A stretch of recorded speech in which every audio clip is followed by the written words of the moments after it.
Guys, Josh Fierstein here. Probably the question I get inboxed to me the most is this: why does God allow bad things to happen to good people? Now, first of all, I want you to know that God's plans towards you are pure and perfect. He has love for you, would never wish anything bad on you, but bad is a result of sin, and sin a result of Satan. However, I want you to know that God is all powerful, and as the Bible says, that God works all things together for the good for those that love him. So that means that in every bad situation and every negative, there is a positive. Now, I want you, I'm not sure if you remember, but back in my day, about 10 years ago, before all of the digital age, there was something called film.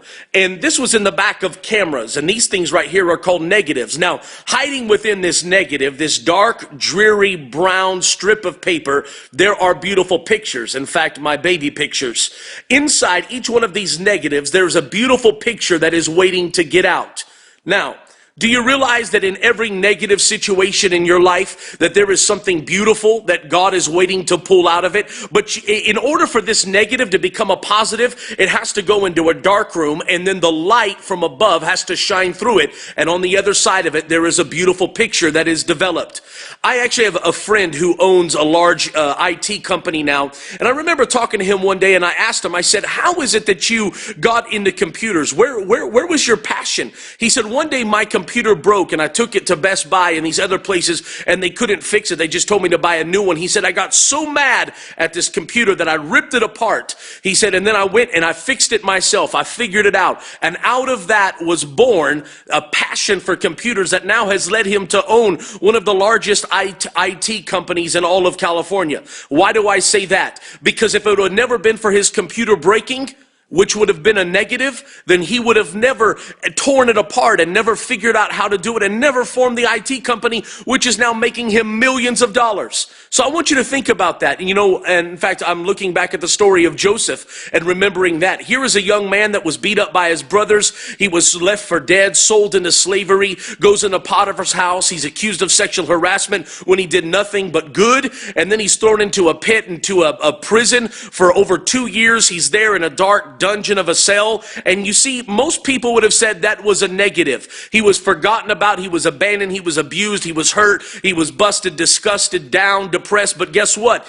Inside of that negative, God had been positioning for him to become the prince of Egypt. And for one day a man to come and discover him and bring him into the palace. You see, there's some of you today that you have to understand that in every negative in your life that God is waiting. If you'll just put it in his hands and allow the master photographer to shine his light through it, I promise God can take your negative and turn it into a positive. I'll just leave you with this thought. When it was that they bring the man in John, I believe, chapter 9, verse 1, they bring the man to Jesus and ask, why was he born blind? Was it because of his sin? Was it because of his parents' sin? And Jesus just simply says this, no. He said it was that the works of God may be made manifest through him, and he heals the man of blindness. I promise right now there's something in your life that you're looking at and you're saying, but I'm a good person. Why?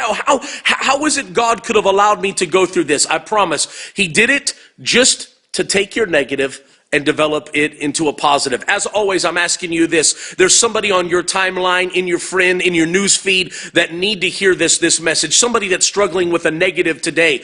Would you just take a moment and click share right on the side of this video? And please share this video and help somebody discover the light of God shining through their negative to make a beautiful picture out of their life. And as always, if you're not my friend yet on Facebook, click right up here. And I would love to be your friend. Just add me as your friend and let's be friends here on Facebook. God bless you. I hope you have a beautiful day.